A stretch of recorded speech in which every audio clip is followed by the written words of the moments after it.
Salve, salve galera do canal da RM Academy, sejam bem-vindos a mais um vídeo e nesse vídeo aqui eu vou explicar para vocês detalhadamente sobre fadiga muscular, qual que é o momento correto para você chegar até a falha, quais que são os indivíduos que devem utilizar, qual que é o tipo de treino que eu devo fazer a falha ou não fadigar, ou preferir não fadigar. Então vou explicar para vocês detalhe por detalhe sobre esse assunto para que vocês não errem mais daqui para frente e possam ter cada vez mais ganhos de força, cada vez mais ganhos de hipertrofia. E obviamente que você vai também aprender como utilizar essa fadiga de uma maneira correta, no ponto certo, ali no ponto ideal, para que você não acabe matando os seus resultados, né? Para que você possa aproveitar cada vez mais os resultados do seu treino, utilizando a fadiga no momento ideal para que ela seja colocada. E se você não me conhece, meu nome é Raí Milé, eu sou treinador de atletas fisiculturistas, tanto amadoras quanto profissionais, e todas essas aulas que eu dou aqui para vocês, gratuitas aqui no meu canal, vocês podem pesquisar vários assuntos aqui que eu falo para vocês, são realmente o que eu faço na prática, tá? Então eu estou mostrando para vocês a realidade prática da coisa, beleza? E agora solta a vinheta aí e vamos embora que o assunto hoje é quente.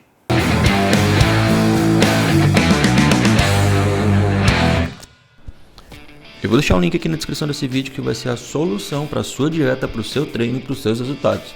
No site Adaptogen você vai ter a oportunidade de usar os suplementos com maior qualidade, capricho e pureza que eu já vi. E ainda é gostoso pra caramba, produto padrão Raí Milé de qualidade. E se além de ter o físico dos seus sonhos, você quer ser uma pessoa esperta, então você vai usar o cupom RAI10 para pagar ainda mais barato e ganhar 10% de desconto na loja inteira. Lembrando que se você pagar por boleto você tem desconto adicional. Quer ter mais hipertrofia? Clique no link da bio. Quer emagrecer mais rápido e com mais facilidade? Link da bio. Quer economizar e ganhar 10% de desconto? Clique no link da bio e use o cupom RAI10. E antes da gente começar, vou te pedir uma coisa rapidinho que vai durar 5 segundos. Dá like aqui nesse vídeo, comenta, manda para os amigos. Sei lá, faz com que esse vídeo seja divulgado para o mundo. Para você vai ser 5, 10 segundinhos que você faz isso, principalmente se você se inscrever no canal. Aí eu vou me apaixonar por você. Mas pra gente que produz conteúdo é algo que realmente faz a diferença. Então faz esse favorzinho pra mim, beleza? E agora vamos lá, o que é que vocês vão aprender aqui hoje?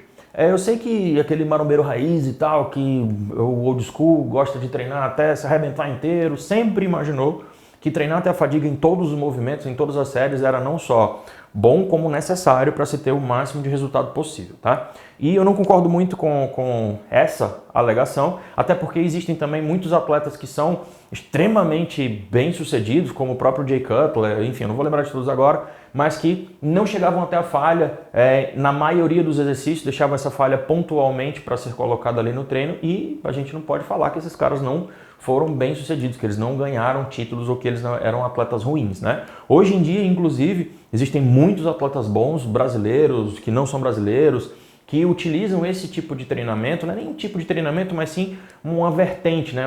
uma filosofia de treinamento onde a fadiga ela precisa ser pontualmente colocada.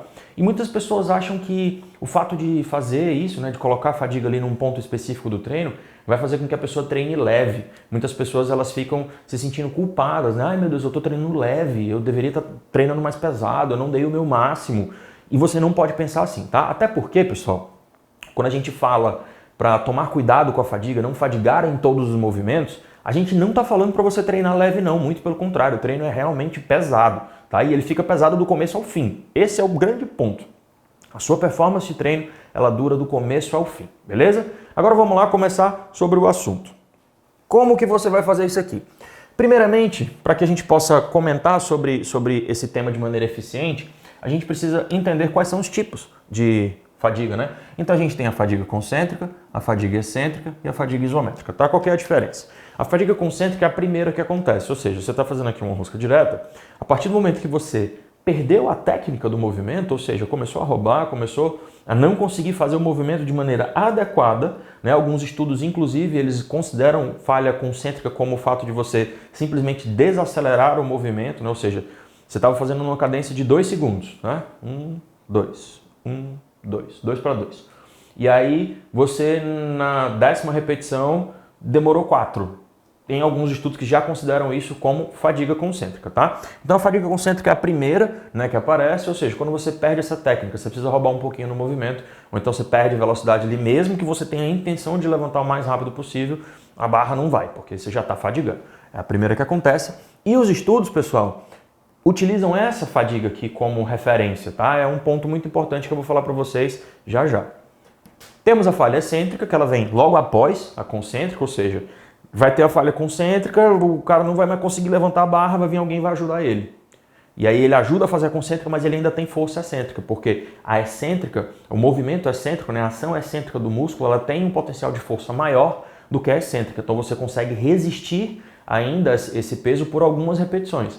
Então você pode ir além dessa fase concêntrica, que seria o quê? Ou alguém te ajudando, ou você roubando o peso na fase concêntrica e segurando a excêntrica, né, que seriam as repetições roubadas. Então as repetições roubadas, elas entrariam ali para que você possa entrar em fadiga excêntrica, tá? Depois da fadiga excêntrica, a gente tem a fadiga isométrica, ou seja, não dá mais para subir, você já perdeu toda a força concêntrica, já não consegue mais resistir ao peso também, você pode reduzir o peso, fazer alguma estratégia para fazer a fadiga isométrica, né? Que na isometria, a característica de contração isométrica tem ainda mais força do que a excêntrica, então você ainda sobra energia para poder fazer essa contração isométrica aqui e chegar a mais um ponto de fadiga, que seria a fadiga completa. Depois que você passa da fadiga isométrica, não tem mais nada que fazer, você pode arrancar seu bíceps fora e ir embora para casa, que ele já não vai mais prestar para nada, tô zoando, tá? Mas vai ficar bem dolorido. Então a gente tem esses 3 tipos de fadiga aqui, tá certo? Que a gente vai explorar. E por que ela acontece, né? Qual é o mecanismo de ação para a fadiga acontecer? Vou dar um briefing aqui bem rápido, porque enfim, esse assunto é bioquímica e fisiologia pura, então eu passaria horas falando, tá? Mas eu vou dar um resumo para vocês. A gente pode definir aqui basicamente por essas três vias aqui. Essa via aqui é a mais comum da musculação, né? Que seria a via glicolítica ali, onde a gente está fazendo um movimento, uma via anaeróbica lática, ou seja, é um movimento que é um exercício que não depende muito do oxigênio, né? Ele depende mais da quebra do glicogênio ali para poder gerar energia, e existe produção de lactato ao final dessa reação, tá? E aí o que é que acontece?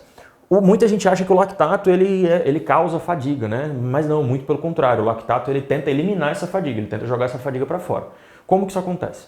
Quando você está lá fazendo um movimento e aí você está tendo a quebra da glicose lá para poder gerar energia, e como eu disse, é um metabolismo anaeróbico lático, ou seja, tem a produção de lactato no final dessa reação, esse lactato ele vai para dentro lá da fibra muscular, ele está lá na fibra muscular, na célula, na corrente sanguínea, e aí ele faz o seguinte: existem alguns resíduos metabólicos que são entre aspas, lixos metabólicos dessa reação bioquímica da glicólise, tá? E esses resíduos metabólicos, eles impedem que algumas coisas funcionem direito. O principal é esse rapaz aqui, ó, íons hidrogênio.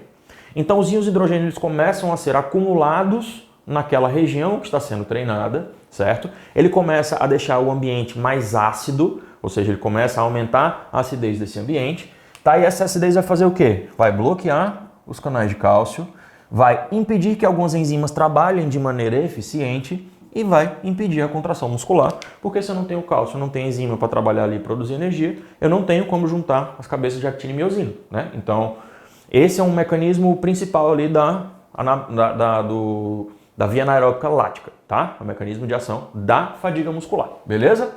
E aí o que é que acontece? O que é que o lactato tem a ver com isso? O lactato, pessoal, quando a gente está fazendo lá o treino e está gerando esse lactato no final, ele precisa sair dessa célula, né? A célula expulsa o lactato, ela tenta empurrar o lactato para fora para que ele possa ir para o fígado e lá no fígado ele vai ter mais uma reação bioquímica e ele volta para o músculo em glicogênio, então vai fazer gliconeogênese lá no fígado, tá? Gliconeogênese hepática, beleza? Só que para sair da fibra e ir para a corrente sanguínea, ele precisa estar acoplado de um íon H+. E aí o que é que acontece? Ele se junta com esse íon H+, e ele vai para fora. E aí eu reduzo essa acidez lá da minha célula, da minha fibra, e essas enzimas elas continuam funcionando. Só que o nosso corpo ele tem um limite, se chama limiar de lactato. Chega um ponto que o corpo não consegue expulsar mais lactato de uma velocidade muito grande. A produção de lactato e íons hidrogênio é muito maior do que a remoção. Então você atinge o seu limiar de lactato, né? Ou seja, você não consegue mais expulsar esse lactato numa velocidade suficiente para evitar a fadiga. E aí você entra em fadiga porque vai acumular íons H+, e eu vou deixar esse ambiente mais ácido, tá? Então eu não vou conseguir mais fazer essa contração muscular por conta do limiar de lactato, beleza? Uma outra via muito importante seria a via ATP-CP, né? Que seria a produção de ATP, adenosina trifosfato, a partir da creatina fosfato. Tá? É a nossa primeira reserva energética utilizada quando estamos trabalhando com pesos mais elevados, né? Com um tempinho curto ali de contração, né? Normalmente os estoques de ATP-CP eles zeram em até 15 segundos, tá? E precisam ali, às vezes, de 8 minutos para ser recuperado 100%, beleza? E aí o que é que acontece? Por que que vai acontecer a fadiga muscular? Eu vou ter uma redução dos níveis de creatina fosfato, vai zerar rapidinho, não vou ter mais como fazer essa energia, porque a energia do ATP-CP ela é muito rápida. São poucas moléculas de ATP produzidas, mas é muito rápido, é uma coisa assim, muito veloz. E eu não vou ter creatina fosfato suficiente para poder construir ATP. Eu não vou ter energia para a contração muscular. O ATP ele vai ser a principal moeda energética para essa contração muscular acontecer, tá? Então, se eu não tenho a reserva energética para poder construir, para poder ter ATP disponível ali, eu não tenho como contrair, eu não tenho energia, tá? E como eu estou com uma intensidade muito alta, eu estou com um peso muito alto, não dá tempo de eu recuperar, não dá tempo de utilizar outras vias energéticas para poder continuar a fazer aquela contração muscular, beleza? Isso é dependente da intensidade do treino. Quando eu falo intensidade, estou falando intensidade de peso, tá? O peso colocado lá no movimento, beleza? E a gente tem a fadiga vinda pelo metabolismo aeróbico, né? Quando você está ali trabalhando em altas intensidades aeróbicas, ou seja, trabalhando com níveis de VO2 altíssimos, você tem um máximo, né? Tem um limite, ou seja, a partir dali não tem como subir. O VO2 máximo é o quê? É a quantidade máxima de VO2 consumido em um certo espaço de tempo, tá? Passou daquilo ali, não tem como mais consumir mais oxigênio, ou seja, eu não consigo levar esse oxigênio, mais oxigênio para a hemácia, eu não consigo produzir mais energia com a respiração muscular, ou a respiração celular, e eu começo a acumular espécies reativas de oxigênio e também o lactato, né? Pelo mesmo processo aqui. E aí vai acontecer exatamente esse processo de acidificação e eu vou bloquear a minha contração muscular, beleza? Então, estamos entendidos aqui sobre o que é contração muscular e como funciona esse processo, esse mecanismo de ação, certo? Agora vamos lá, vamos teorizar isso aqui de uma forma prática. Eu coloquei aqui um artigo científico para vocês, eu vou deixar o link desse artigo científico na descrição do vídeo, tá? Então vamos lá, o link vai estar na descrição do vídeo para vocês. É um artigo científico que avaliou indivíduos treinados, né, indivíduos há pelo menos 2 anos, com 2 anos de treino, então são indivíduos bem experientes ali no assunto, tá? Eu não vou detalhar muito, porque senão esse vídeo aqui vai ter 2 horas de duração. Então eu vou trazer os resultados aqui para vocês e eu vou deixar já na íntegra, né? É um artigo de livre acesso, vou deixar na íntegra para vocês poderem ver esse artigo por conta própria, tá? Vamos lá. Grupo RTF, Resistance Training to Failure, ou seja, grupo de treinamento resistido até a fadiga. E aqui é grupo de treinamento resistido que não fadigou, beleza? O grupo que fadigou teve um aumento de 13,5% da área de secção transversa, ou seja, isso aqui é o padrão ouro de avaliação de hipertrofia. É uma medição feita por ressonância magnética, então não tem como escapar. Você vai ver exatamente o que cresceu ali daquela musculatura, tá? Então eu tenho 13,5% de aumento da área de secção transversa. Já o grupo que não fadigou teve um aumento de 18,1%. No estudo, eles deixam bem claro que isso aqui não teve diferença estatística significante, tá? Então, ou seja, na média, né, pelos desvios padrões, o resultado foi igual. Só que se você olhar os valores mínimos e máximos dos indivíduos, você vai ver que quem não fadigou teve valores mais altos, tá? Então, é algo a ser avaliado. Eu vou afirmar categoricamente que não fadigar é melhor para hipertrofia? Com toda certeza não. Eu concordo que fadigar ou não fadigar é similar na hipertrofia. Porém, existem as ressalvas, né? Eu posso, talvez, conseguir fazer com que um cliente meu que tenha mais dificuldade em hipertrofiar, que tenha uma genética que não prevalece tanto, a ganhar mais massa muscular. Pode ser uma estratégia interessante para essa pessoa. Talvez ela não esteja se recuperando muito bem, talvez ela não tenha um sono tão adequado, uma dieta não tão adequada, e tudo isso vai ser prejudicial caso ela fique fadigando o tempo inteiro lá nos exercícios que ela vai fazer, beleza? Com relação à força, também teve um resultado similar, estatisticamente falando, mas o grupo que não fadigou teve 26,6% no aumento de teste de 1RM e o grupo que fadigou teve 22,2% no teste de 1RM, tá? Então também pode ser uma estratégia ali eficiente, pontual para alguns clientes que têm uma certa dificuldade. A gente vai saber aí que talvez o não fadigar ou fadigar de maneira muito pontual pode ser, na verdade, um pouco mais eficiente em alguns casos, tá? Em alguns casos ou até mesmo em algumas situações específicas. E aí vocês devem estar se perguntando, tá, Rai, mas não fadigar, o que é não fadigar? A gente tem, pessoal, alguns estudos falando sobre repetições em reserva que mostram o seguinte: se você parar o exercício faltando em média 3 repetições antes de entrar na fadiga, a sua resposta na hipertrofia seria igual e você teria uma percepção de esforço muito mais baixa do que fadigando em todos os movimentos. O que é que isso gera? Quando eu tenho uma percepção de esforço muito mais baixa e eu tenho uma hipertrofia similar, com o que é que eu ganho com isso? Eu consigo manter o meu treino em alta performance do começo ao fim. Diferente que se eu chegar, por exemplo, for treinar costas, eu tenho 6 exercícios dorsal para fazer e eu já vou fadigando desde o primeiro, quando eu chegar no terceiro, eu já vou estar fazendo um automático, eu já vou estar morto. A não ser que eu tenha tomado pré-treino, que eu tenha feito alguma coisa assim para poder deixar o meu cérebro, bloquear o meu cérebro dessa percepção subjetiva de esforço, né? E querendo ou não, isso ainda é momentâneo. Então, quando eu não fadigo em todos os movimentos, eu deixo essa fadiga mais pontual, eu consigo chegar até o último exercício com uma performance mais adequada. Ou seja, com execuções com maior qualidade, com execuções com maior peso, até mais repetições a serem feitas, porque eu ainda tenho força, eu ainda tenho energia suficiente para poder fazer isso, porque eu economizei.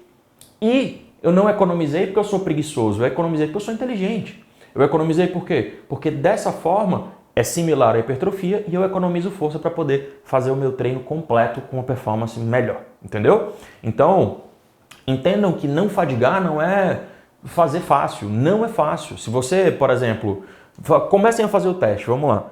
Você faz levantamento de terra com 150 quilos, vou botar aqui um exemplo, para 5 repetições. Começa a parar na quarta.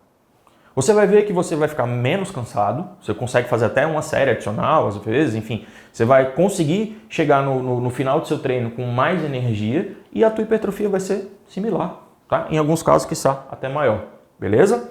Então não é treinar, não fadigar não é treinar fácil, não é treinar leve, não é parar a qualquer momento.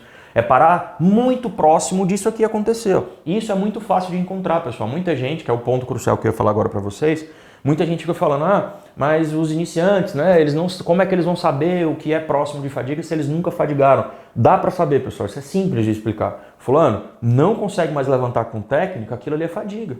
É lógico que com o tempo ela vai afiar mais isso, vai deixar um pouco mais como é que eu posso dizer, um feeling um pouco mais apurado. No começo, até mesmo pessoas experientes vão ter mais dificuldade, mas depois que elas pegarem o ritmo, com toda certeza vai ser uma coisa bem bacana, tá? E principalmente se for iniciante que não vai precisar chegar até a falha mesmo, tá? Os indivíduos avançados, eles até se beneficiam com o treinamento até a falha pontual, né? Essa falha bem organizada, mas se for iniciante, ele pode parar até 5 repetições antes da fadiga, que ele continuará hipertrofiando de maneira similar. 5 repetições antes de fadigar. Então isso é bem longe, dá para o cara parar antes ali e ficar de boa, né? Às vezes a gente fica pecando pelo excesso e infelizmente nem sempre mais é menos nem sempre mais é mais na musculação, né? Às vezes mais é menos, tá? Então o que é que a gente precisa fazer? Eu sei que existem pessoas e profissionais que se preocupam com essa parada de evitar que o cliente fique dando migué, né? Falar, eu não vou chegar até a falha não, porque não precisa, né? Então eu vou treinar aqui de boa.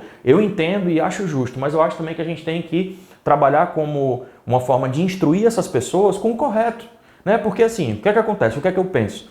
Se eu fico martelando na cabeça do iniciante, que ele tem que fadigar o tempo todo. Não, se não chegar até a falha, não presta. Não vai ter resultado máximo. Isso vai encranhar na cabeça dele, e na hora que esse cara tiver experiente, ele não vai querer fazer de outra forma. E isso pode prejudicar esse indivíduo. Ele vai ter que ter períodos de descanso com mais frequência, ele pode ter alguns problemas articulares, porque a articulação ela tem uma velocidade de recuperação diferente da musculatura, ele pode não ter o desenvolvimento de força que ele deveria ter, e isso é prejudicial pra caramba, principalmente para pessoas que não são atletas fisiculturistas, né? Então, é algo que pode causar danos no futuro. Eu não concordo que seja a melhor opção você simplesmente falar, não, tem que fadigar, porque se você fica com medinho do indivíduo treinar leve. Não tem que ficar com medinho, é adulto já, faz o que quer da vida. Você tem que explicar, não é para treinar leve, é para ao invés de chegar até a falha total, para 1 ou 2 antes, que já tá de boa. Você vai ter um resultado suficiente, ainda vai preservar suas articulações, vai preservar sua musculatura, vai conseguir treinar com mais frequência, vai colocar mais volume de treino, vai hipertrofiar melhor. Então é só essa forma de instruir essas pessoas da maneira correta, porque senão os danos no futuro vão ser, às vezes, bem pior do que se essa pessoa estivesse dando um migué ali no começo, tá? Então vamos lá. Quando que eu devo utilizar, e eu já apaguei com as costas aqui sem querer, quando que eu devo utilizar essa fadiga? Deixa eu escrever aqui de novo, para ficar bonitinho. Aí, Então quer dizer que fadigar é uma bosta, né? Não é para fadigar em momento nenhum. Não é isso que eu estou dizendo, longe disso. Eu treino, boa parte do meu treino até a fadiga. Eu não sou contra a fadiga não, tá? E muita gente não vai assistir esse vídeo até aqui e vai ficar enchendo o saco nos comentários, mas é isso aí. Quem assistiu o vídeo até aqui, se aparecer alguém enchendo o saco aqui embaixo nos comentários, vocês vão lá e manda essa pessoa assistir todo. Fala assim, assista todo até o final que ele falou bem sobre a fadiga, ele não ficou falando mal não, tá? Então vamos lá, quando utilizar a fadiga muscular? Pessoal, um dos pontos principais é quando a gente está querendo fazer a quebra de platô, né? Vou até usar outra cor aqui para ficar mais bonitinho, que o meu TDAH ele apita quando eu boto na mesma cor. Quebra de platô, ou seja, já estou há muito tempo estagnado naquele movimento, né? Então eu vou dar uma forçada, essa semana que vem eu vou arregaçar, vou baixar o volume de séries e vou fadigar em tudo que eu ver na frente. Vou sair esbagaçado do treino. É uma boa estratégia, inclusive até para motivação mesmo, né? Sei lá, tô meio desmotivado. Vai lá, toma um pré-treinão, toma 2 scoopzão de panic e vai morder barra, vai enlouquecer.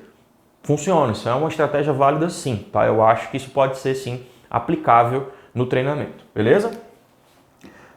Outra função é o aumento do volume total, né? Então, eu estou esticando mais a quantidade de repetições, então eu vou ter um aumento de volume total ali se eu não tivesse feito, se eu tivesse parado um pouco antes da fadiga, né? Só repito, tomem cuidado, porque não é treinar leve. Eu parar antes da fadiga continua sendo pesado pra caramba, é cansativo pra caramba. Você só não vai estressar além do necessário, tá?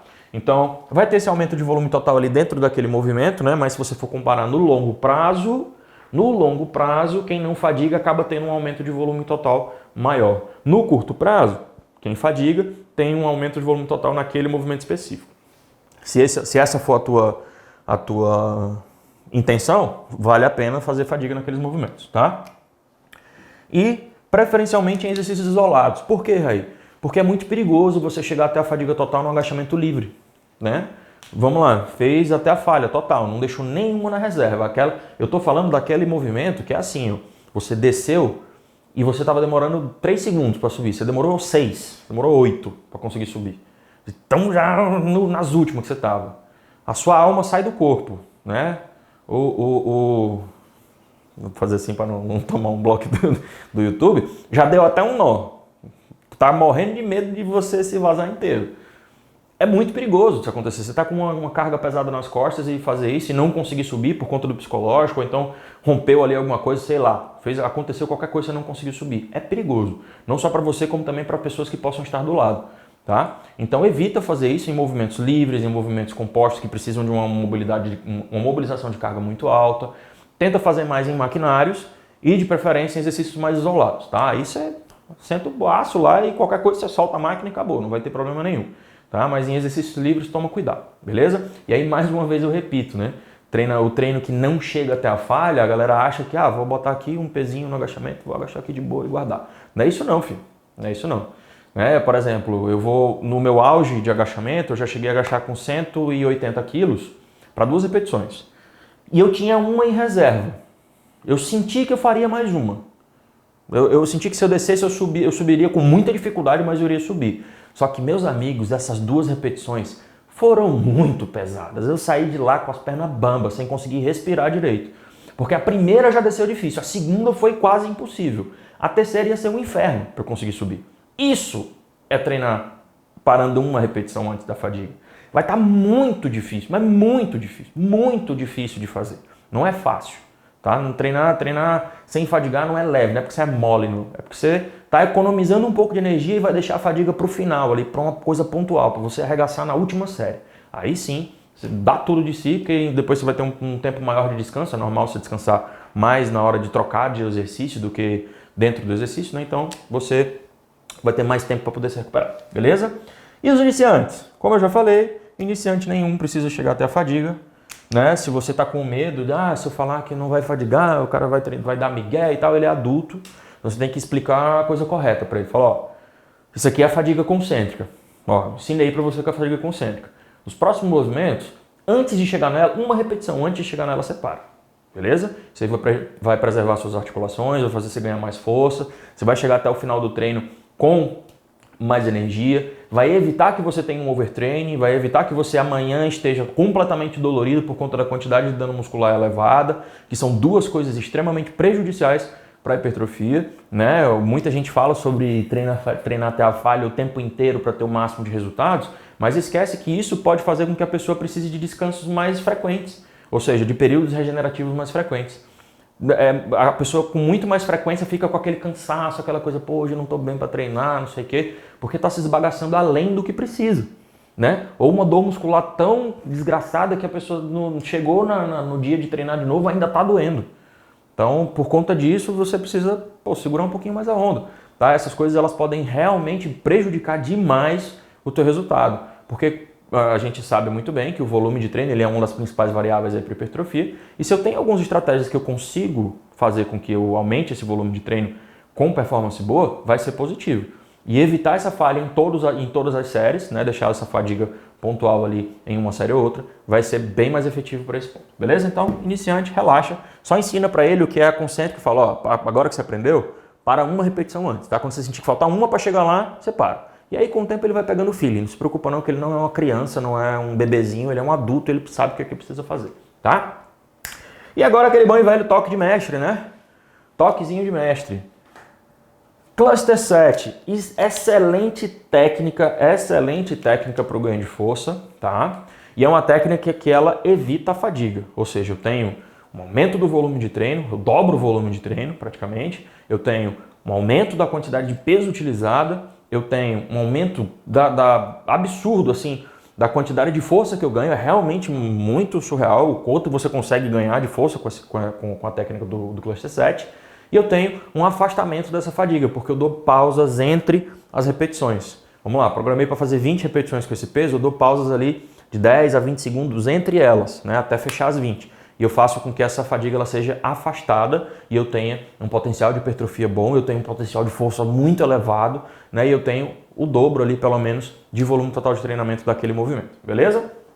E eu tenho também drop set em resting pause, que seriam técnicas justamente para que você possa fadigar, né? Eu tenho primeiro essa técnica para você não fadigar, e eu tenho essa técnica para que você precisa fadigar. Então, tanto no drop quanto no resting pause, é para você chegar aqui, ó, fadiga excêntrica.